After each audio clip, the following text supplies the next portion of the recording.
3-sauce baked spaghetti. So I'm gonna start with sauce number 1, which is meat sauce.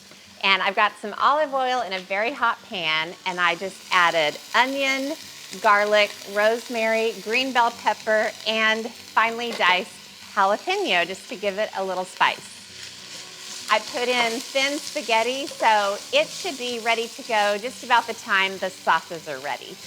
For any meat sauce I make, I do a combination of sausage and ground beef. I love the combination of ground beef and sausage. Okay, so I'm gonna mush up both meats, cook them with the veggies. It's just gonna take a few more minutes.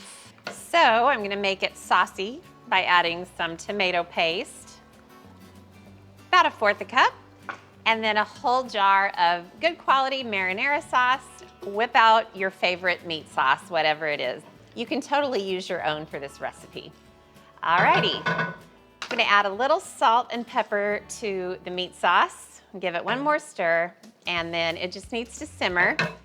So that's sauce number 1. For sauce number 2, I'm gonna make a really simple Alfredo. So I'll add a whole stick of butter to a skillet. A whole bunch of heavy cream goes in with the butter. And then salt and pepper. And then I'm gonna turn the heat up under the skillet and just give the butter and cream a chance to heat up and let the butter melt completely. Okay, the cream and butter are hot, the butter's melted. So now's the time for the Parmesan. Parmesan is the basis of Alfredo sauce, so you've got to add a lot in order for it to be noticed. All right, those 2 sauces are ready to go. Now I'm gonna bring up a baking dish, and I'm gonna grab the spaghetti, and it should be just right. All right, so I'm gonna put the pasta straight into the baking dish, and lest you think I forgot about sauce number 3, I did not. Pesto is the 3rd sauce.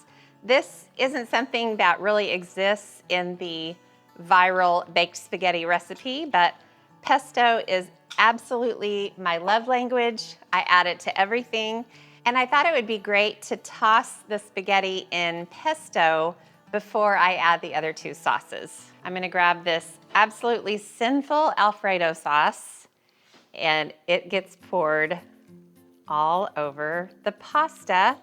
Finally, I'm gonna grab this big old pot of meat sauce. And yes, it gets poured right over the Alfredo sauce. I'm gonna leave a little bit of a rim of pasta. God, this is gonna be mostly meat sauce, I tell ya. I've got some mozzarella cheese, and it goes all over the meat sauce. So it's gonna go into a 425-degree oven for about 15 minutes, and then I'll let it rest for 5. So, all right, I'm gonna see if I can do this in one shot. Ready? Look at this, you guys. Oh, that creamy Alfredo. I have tried this before, but I really think I should prove to you how very delicious it is. It is scrumptious.